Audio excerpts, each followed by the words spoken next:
The sledgehammer crashed through the concrete as Sarah demolished her own pool, reclaiming her backyard after years of drought restrictions. But when her neighbor Karen burst through the fence screaming about stolen water and demanding the police arrest Sarah for theft, neither woman realized that Karen's own dark secret was about to surface. Literally. The drought had exposed more than just empty pool beds in their quiet suburban neighborhood, and Karen's frantic calls to 911 would soon backfire in the most spectacular way imaginable. The morning sun cast long shadows across the suburban street as Sarah Martinez swung the sledgehammer one final time. Chunks of concrete exploded from the pool's edge, sending debris skittering across her drought-scorched lawn. Sweat dripped down her face as she surveyed 3 weeks of backbreaking work, her once pristine swimming pool now reduced to a crater of broken concrete and exposed rebar. "Finally," she whispered, wiping her hands on her work jeans. After 2 years of California's worst drought on record, the pool had become nothing more than an expensive concrete tomb. The city's water restrictions meant she couldn't fill it anyway, and the monthly maintenance costs were bleeding her dry. Better to reclaim the space and plant native drought-resistant landscaping. Sarah grabbed her water bottle and took a long drink, savoring the cool liquid. Every drop counted these days. The irony wasn't lost on her. She was demolishing a pool while her neighbor Karen Whitfield across the fence still somehow maintained a lush green lawn and what looked suspiciously like a full hot tub. "Sarah, Sarah!" The shrill voice cut through, the morning air like nails on a chalkboard. Sarah's shoulders tensed as she turned toward the sound. Karen Whitfield stood at their shared fence line, her perfectly coiffed blonde hair catching the sunlight, her face twisted with barely contained rage. "What the hell do you think you're doing?" Karen demanded, her manicured hands gripping the fence so tightly her knuckles had gone white. "Good morning to you too, Karen." Sarah kept her voice level, though every muscle in her body had gone rigid.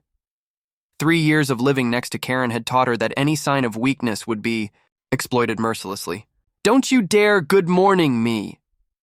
Karen's voice pitched higher. "I can see exactly what you're doing over there, and it's illegal." Sarah blinked. "Illegal? I'm removing my own pool from my own property." "That's theft!" Karen jabbed a finger toward the demolished pool. "All that water that was in there, that's community water. You can't just dump it out and destroy the infrastructure." For a moment, Sarah was speechless. The pool had been empty for over a year due to the drought restrictions. There hadn't been any water to dump anywhere.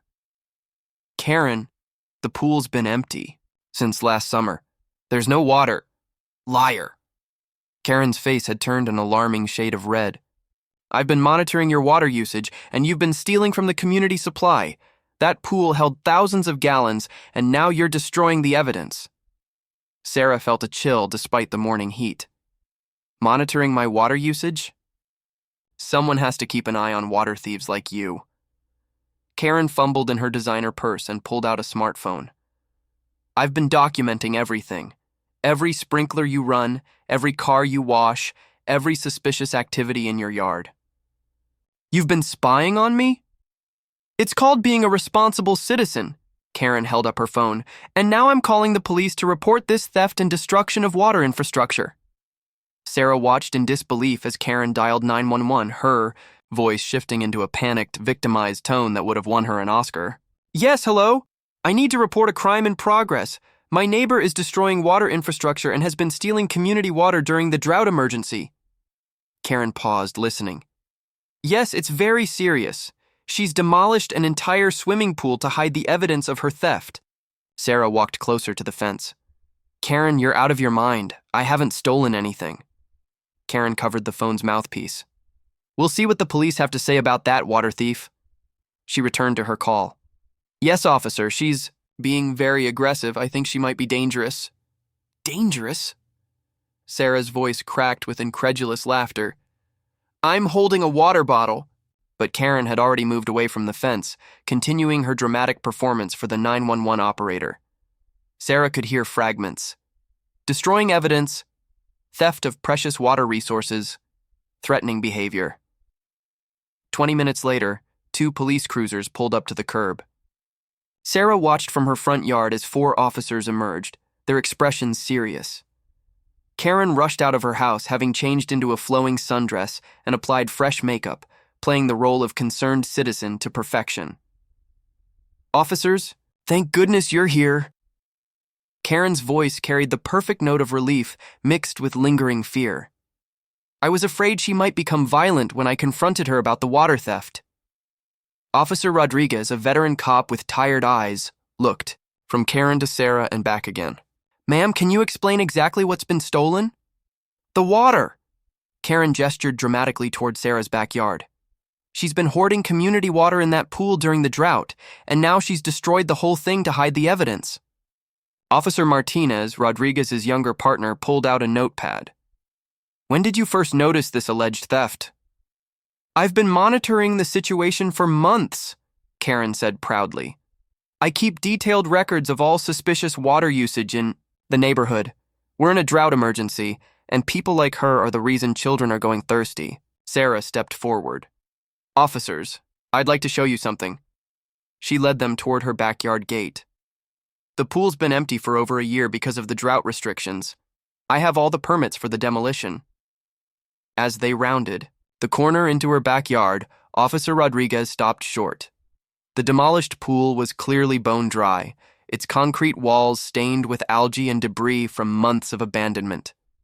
Permit notices were posted prominently on Sarah's back door. "Ma'am," Rodriguez addressed Karen, "this pool is obviously empty, has been for some time."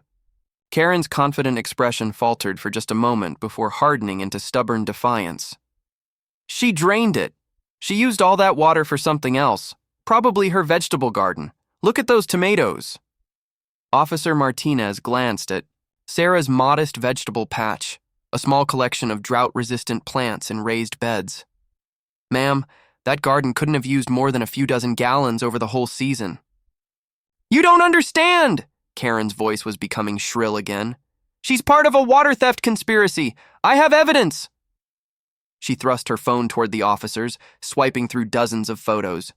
Sarah caught glimpses of her own backyard taken from various angles, timestamps going back months. Her skin crawled as she realized the extent of Karen's surveillance. "I've documented every suspicious activity," Karen continued breathlessly. "Water usage, gardening, even when she washes her car. Someone needs to investigate her water bills." Officer Rodriguez handed the phone back with barely concealed irritation. "Ma'am, taking photographs of your neighbor's private property without consent could constitute harassment." "Harassment?" Karen's voice cracked. "I'm protecting our community resources." "By making false reports to emergency services," Officer Martinez added, closing his notepad, "which is also illegal." The color drained from Karen's face. "False reports? But the water—" "There's no evidence of any theft," Rodriguez said firmly. "The pool is empty, the demolition is properly permitted, and there's no crime here except possibly the harassment you've been engaging in." Sarah felt a surge of vindication, but it was quickly overshadowed by unease as she watched Karen's face cycle through a range of emotions: shock, anger, calculation, and finally a kind of desperate cunning.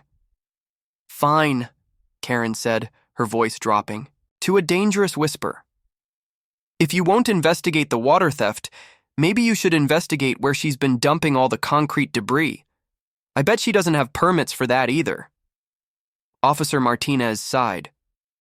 "Ma'am, we can see the debris pile right here in her yard. She's clearly planning to have it hauled away."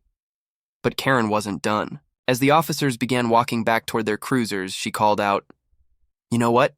I bet if you checked everyone's water usage in this neighborhood, you'd find some very interesting patterns. Some people seem to have unlimited water while the rest of us follow the restrictions." Sarah felt a chill at the words. There was something in Karen's tone, a threat wrapped in false civic concern. Officer Rodriguez paused and turned back. "Ma'am, are you saying you have information about actual water theft in this neighborhood?" Karen's smile was sharp as a blade. "I'm saying that some people's lawns are suspiciously green for a drought year, and some people seem to have hot tubs that never run dry." The officer's eyes narrowed slightly. Sarah realized with growing dread that Karen had just made a terrible miscalculation. In her desperation to deflect attention from her false accusations, she'd opened a door she might not be able to close. "Which houses specifically?"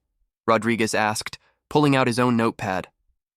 Karen's confidence flickered as she realized the implications of her words. But she was too far in to back down now. "Well, I'd have to check my records." "You keep records on the entire neighborhood's water usage?" Officer Martinez's voice had taque. The silence stretched for several heartbeats before Karen forced a laugh that sounded like breaking glass. "My hot tub? What about it?" Officer Rodriguez didn't look away from her face. "When was the last time you filled it?" Well, Karen's hands fluttered nervously. "That's really none of your business, is it?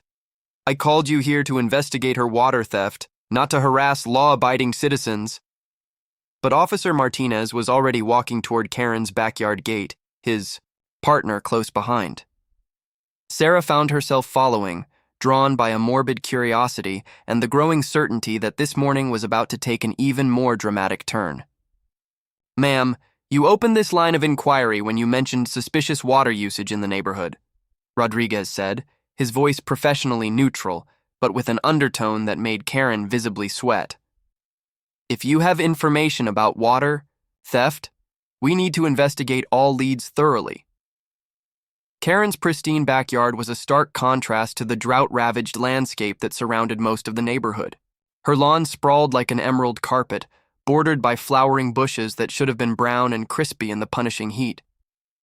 But it was the hot tub that made everyone stop and stare. The spa was enormous, easily 8 feet across, and filled to the brim with crystal-clear water. Steam rose from its surface despite the early hour, indicating it was heated and actively maintained. Worse yet, it was obviously freshly filled. There were no water lines, no debris, no signs of the neglect that should have marked any water feature during the 2-year drought emergency. "Jesus," Officer Martinez whispered under his breath. Sarah did a quick mental calculation. That hot tub held at least 400 gallons, maybe more. During a drought where residents were limited to 50 gallons per person per day for all household use, Karen was sitting on what amounted to a small lake. "Ma'am?" Rodriguez's voice had gone very quiet, the way cops talk when they've stumbled onto something big. "Can you explain how you've been maintaining this during the water restrictions?" Karen's face had gone pale, but her chin lifted defiantly. "I have every right to maintain my property. I pay my water bills." "The drought emergency ordinance prohibits filling swimming pools, spas, and ornamental water features," Martinez said, consulting his phone. "That's been in effect for over 18 months. That's for new installations." Karen's voice pitched higher. "This was already here." Sarah bit back a bitter laugh. She remembered when Karen had the hot tub installed. It was only 8 months ago, right in the middle of the worst water shortage in California history. The construction crew had worked around the clock, and Karen had bragged to anyone who would listen about her drought-resistant landscaping investment. Apparently, that had been a lie, too. "Ma'am, when was this spa installed?" Rodriguez asked. The question hung in the air like a death sentence. Karen's mouth opened and closed several times, but no sound emerged. "I can answer that," Sarah said quietly. All eyes turned to her. "October. Last October. I remember because the construction noise went on for 3 days and she threw a spa party, the weekend it was finished." Officer Martinez made a note. "During the drought emergency?" "The peak of it," Sarah confirmed. "We'd just had the water usage restrictions increased to stage 4.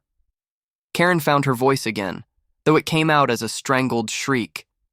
"You can't prove anything, and even if you could, what about her? She's the one destroying property and wasting water." "Actually, ma'am, we can prove quite a bit," Rodriguez said, his phone now pressed to his ear. "Martinez, call the water department. I want usage records for this address going back 2 years. He looked back at Karen. "And we'll need to see your permits for the spa installation." "Permits?" Karen's voice was barely a whisper. All water features installed during the drought emergency require special permits and water conservation measures, Martinez explained. Surely you have the paperwork. The silence that followed was deafening. Sarah watched Karen's composure crumble in real time, her perfectly assembled facade collapsing like a house of cards. The contractor said. He told me he would handle all that. Karen's words tumbled out in a desperate rush. I didn't know about permits. I thought if I could pay for the water, I could use it. Officer Rodriguez ended his call. Water department's sending someone over.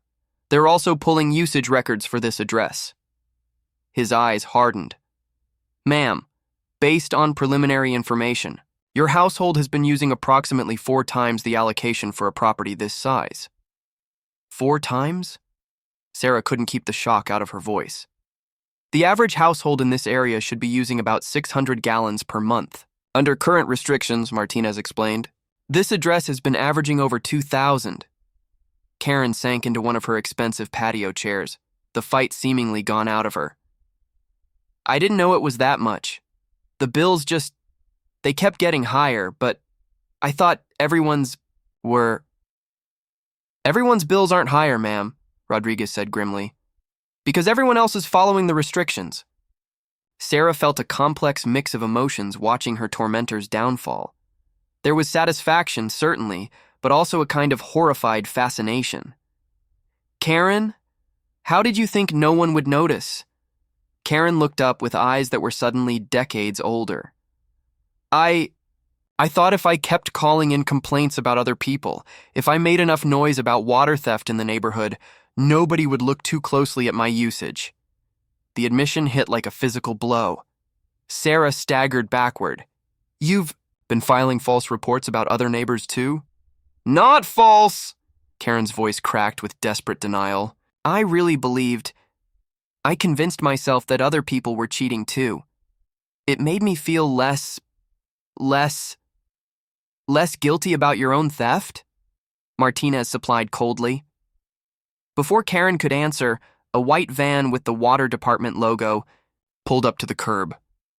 A woman in coveralls got out carrying a tablet and what looked like specialized equipment. Officers called about suspicious usage? The water department inspector was all business, her weathered face grim. I'm Inspector Chen. High usage and unpermitted water features, Rodriguez confirmed, gesturing toward the hot tub.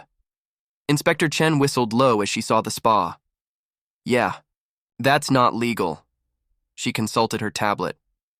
This address has been flagged in our system for months.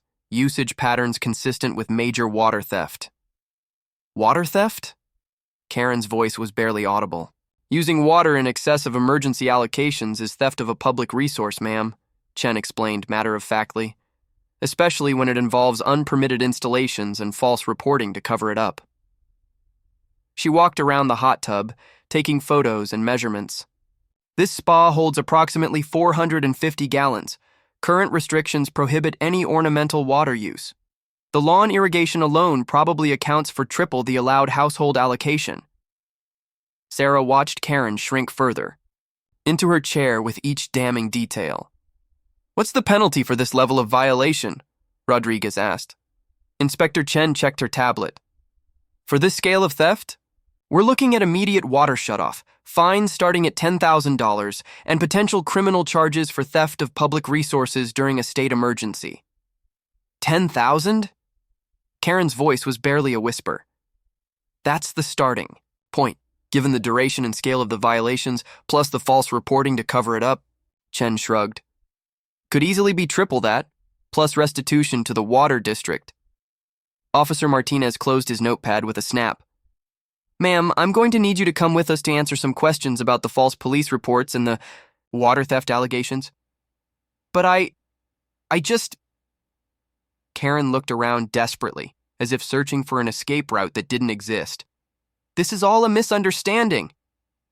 The misunderstanding, Rodriguez said quietly, was thinking you could steal from your community during a crisis and then blame innocent neighbors to cover your tracks. As the officers led Karen toward their patrol car, she turned back toward Sarah with a look of pure desperation. Sarah, please! You know I'm not a bad person. This just got out of hand. Sarah stood in Karen's drought-green garden, surrounded by the evidence of her neighbor's massive hypocrisy, and felt something shift inside her chest.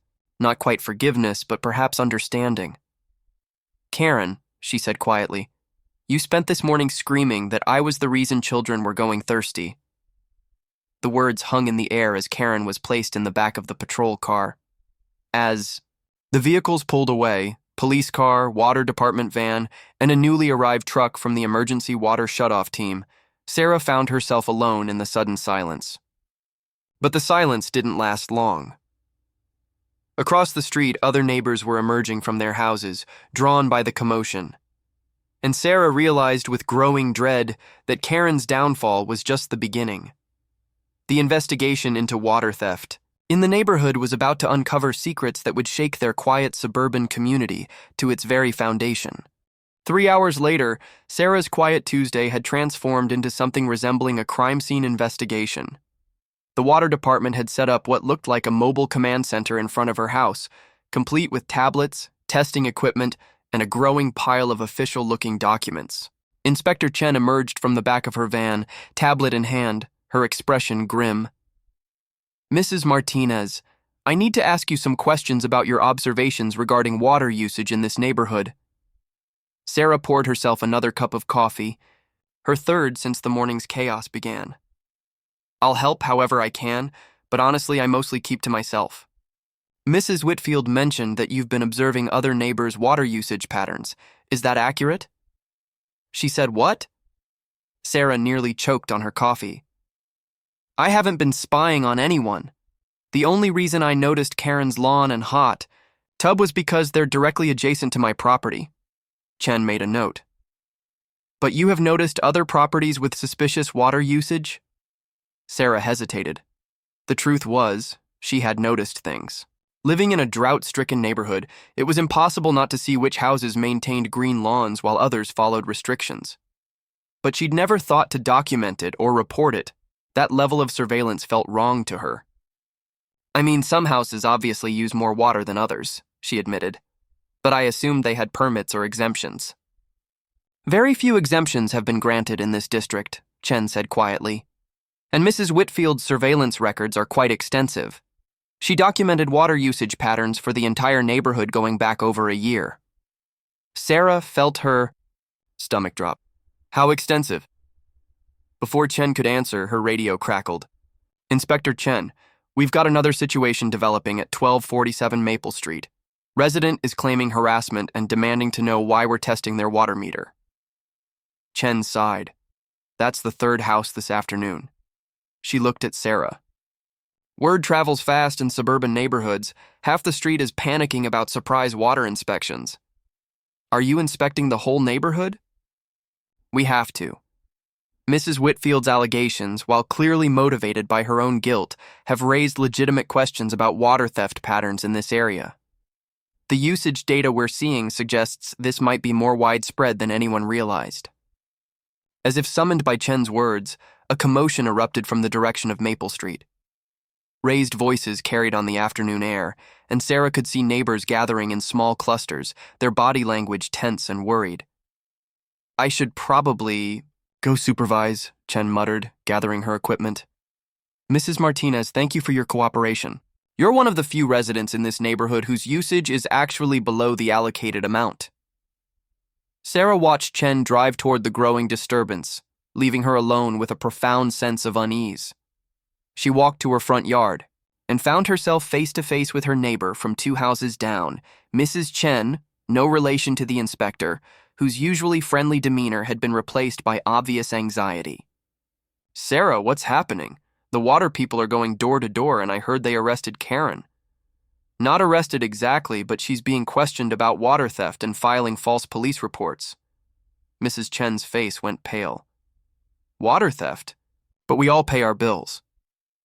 Paying your bill doesn't mean you're following drought restrictions, Sarah explained gently. Karen was using 4 times her allocation. 4 times?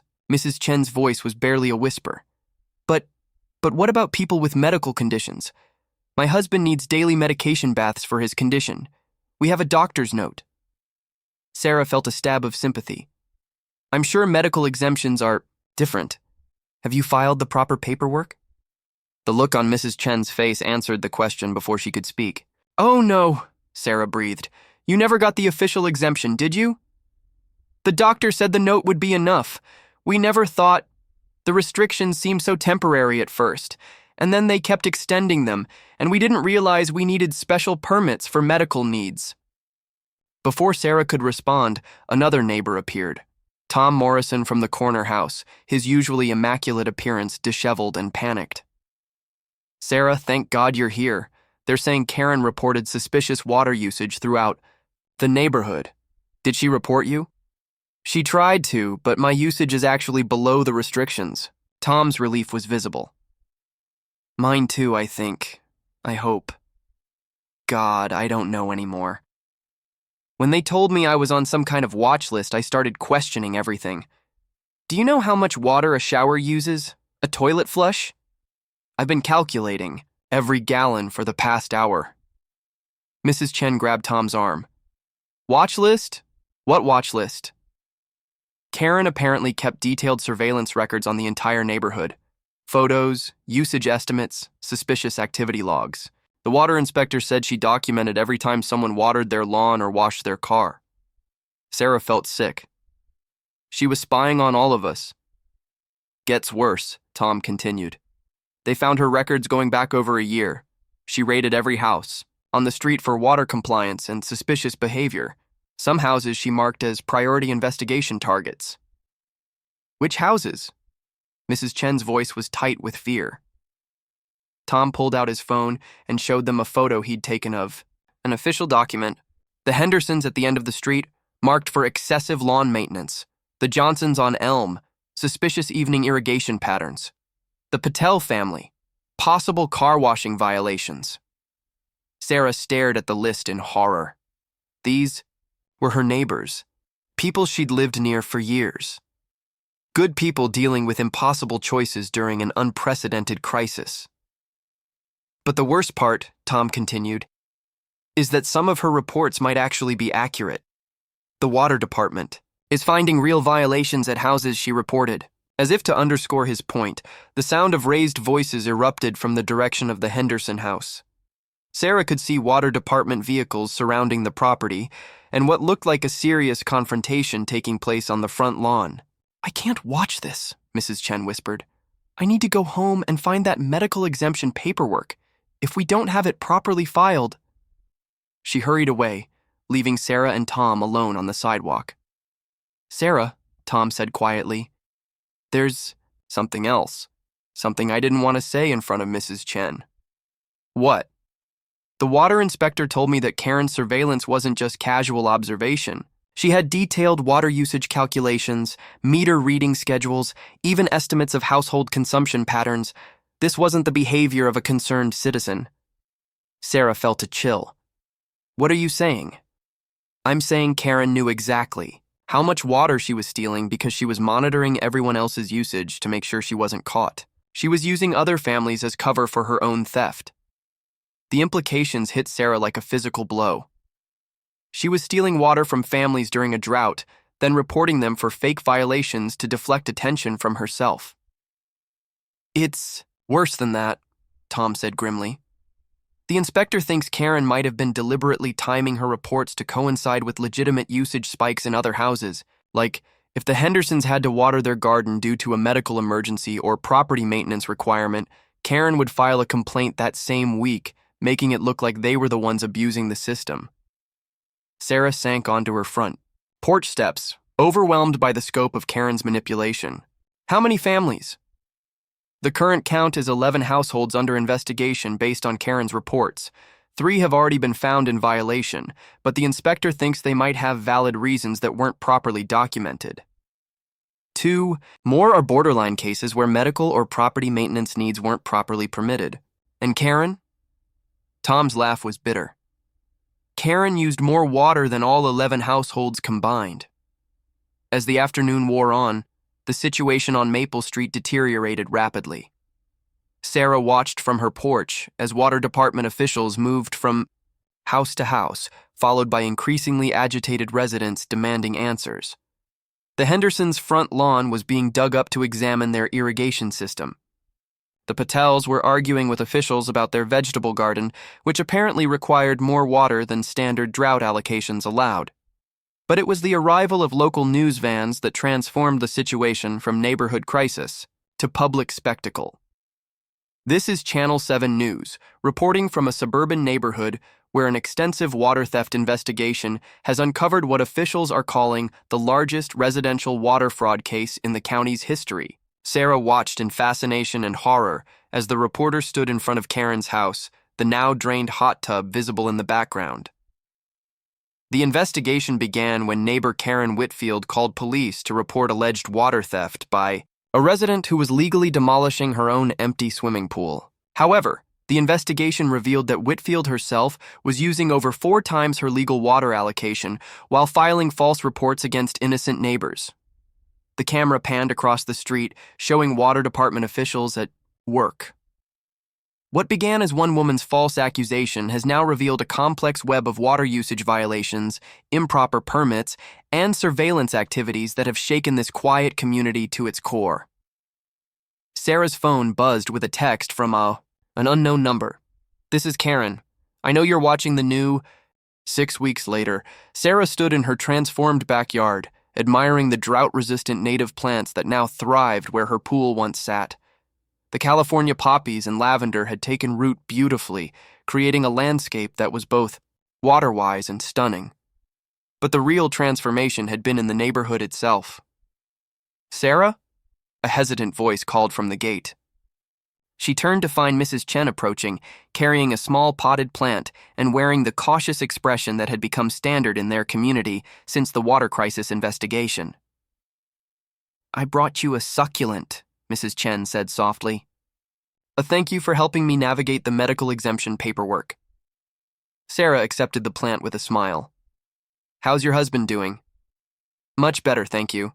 The official medical exemption came through last week, and the water department dropped all charges. Dr. Martinez's letter made all the difference. Apparently, they see cases like ours more often than I realized." It had taken weeks to sort through the chaos Karen's false reports had created. Of the 11 households investigated, only 3 were found to be an actual violation, and even those were granted reduced penalties due to medical or property maintenance circumstances that hadn't been properly documented. The Hendersons' excessive lawn maintenance turned out to be required care for fruit trees that provided food for their elderly neighbors. The Patels' vegetable garden was feeding not just their family, but 3 others on the street who couldn't afford fresh produce during the economic difficulties that accompanied the drought. "Any word on the Johnsons?" Sarah asked. Mrs. Chen's expression darkened. "They're moving. Carol said she can't stand the feeling that everyone's watching her water usage now.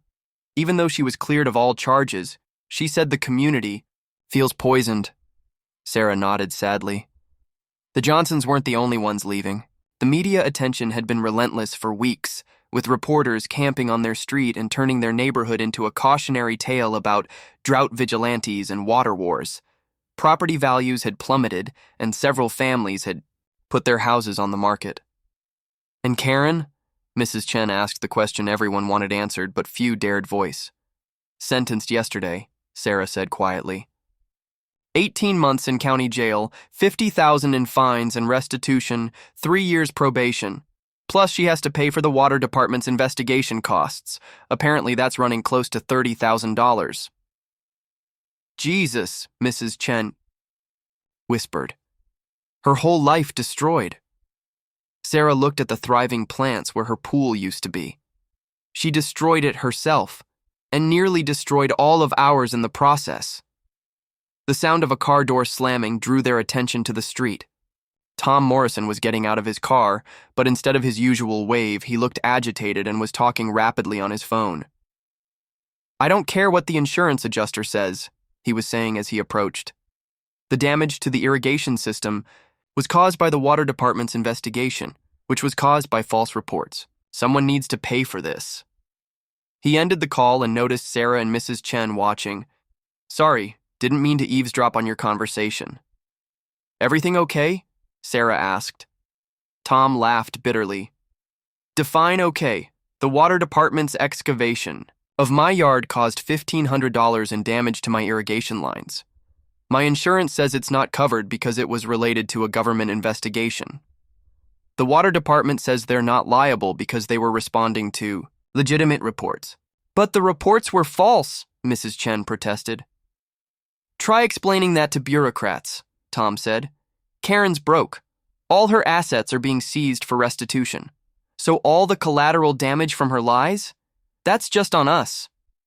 It was a conversation happening throughout the neighborhood. The investigation had caused thousands of dollars in property damage, legal fees, and lost time. Families had spent their savings on lawyers, water system repairs, and compliance consultants. The emotional toll was even higher. Neighbors who had lived peacefully for years now eyed each other with suspicion and resentment. Sarah's phone buzzed. Another message from the unknown number that had been texting her for weeks. I saw the news about my sentencing. I know you probably hate me, but I want you to know I never meant for things to go this far. I was just scared about getting caught and everything spiraled. Is there any way we could talk? This time, instead of deleting it, Sarah showed the message to Mrs. Chen and Tom. She wants to talk, Tom said incredulously.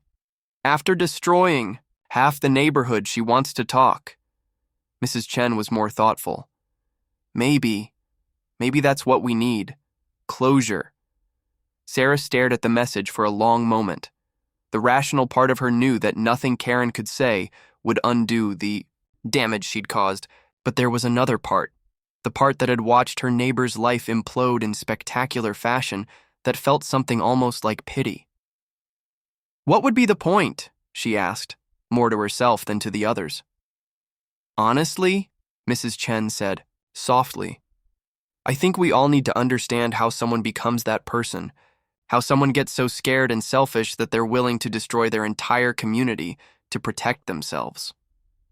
An hour later, Sarah found herself in the visiting room of the county jail, sitting across from Karen Whitfield. The transformation was shocking.